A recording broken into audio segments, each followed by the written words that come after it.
my family was invited to a really nice vacation in the Poconos. And we were invited by another family who is also a very nice family, and it's become a tradition. But before it was a tradition, we had our own little thing. And my mom decides it's a great idea to go tubing on the Delaware River.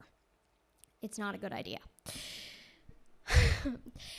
It's me, my little brother, my two parents, and my 80-year-old grandfather.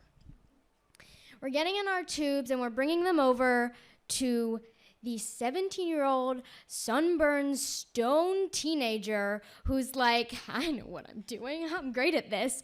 And he looks at us and he's got those glasses that look like, he's like, I'm going to say dude 4 times in our 5-second interaction. Watch me. Fine. He makes a point to tell us that we're getting off the river on the right side. He says it a couple times. We're like, right side. Got it. We get in our tubes, and my 80-year-old grandfather is saying, I don't want to wear a life jacket. And my mom has this tone where it's like, Albert, put the damn life jacket on. He puts the damn life jacket on. So we get in to our tubes, and my brother, who's 3 years younger than me, is tethered to my mom's tube with a rope. I, being the eldest child that I am, said, I don't need a tether, please. What do you take me for? Him? So I'm not, and my dad is holding on to my tube, and I'm holding on to his tube, and my grandfather's gone. And we're in the river, and my brother's ahead of me with my mom, and I'm like, fine. Like, I'm with my dad. He knows what he's doing. So we're in our little tubes, and we're going down the river, and there's this big rock in front of us, and I suddenly realize that my dad is not holding on to me, and I'm not holding on to him, and I can't see anybody in my party. We're coming up, and my dad's gone, and I'm like, not freaked out yet, but I can feel it coming.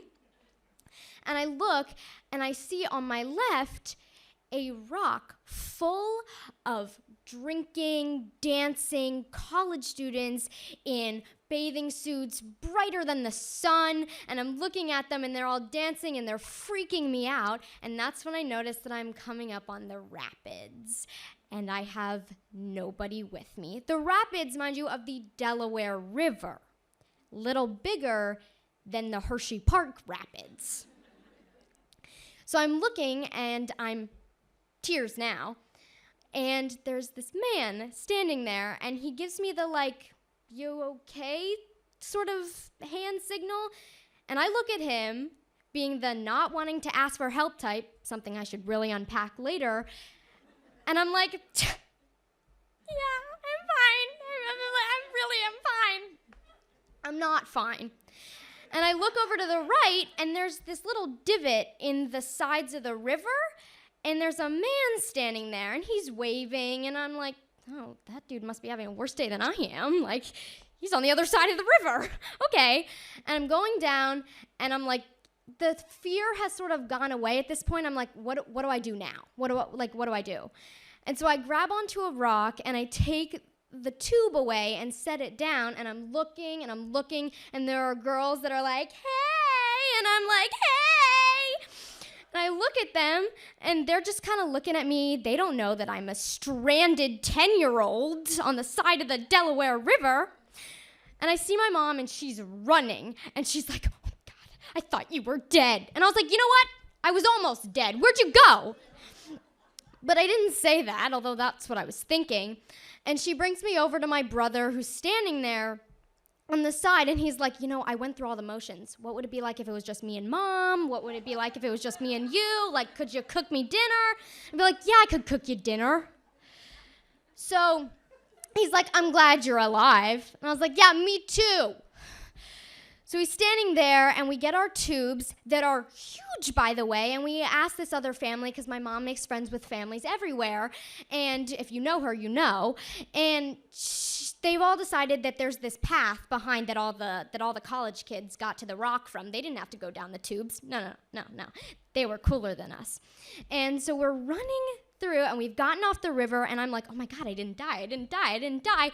Oh my God, I was on the Delaware River. Oh my God, those were rapids. Oh my God, I could have died. But I settled myself. And we're walking down, and a car pulls up, and out walks my grandfather. And I'm like, oh, you were with us.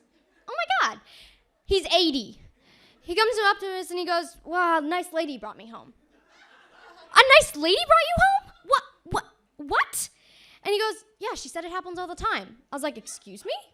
And he goes, yeah, I was standing there. You didn't see me?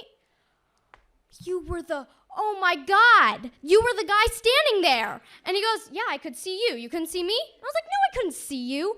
And he goes, yeah, well, I could see you and I could see your dad, but see, I couldn't relay the message that you were okay, so everybody thought you died.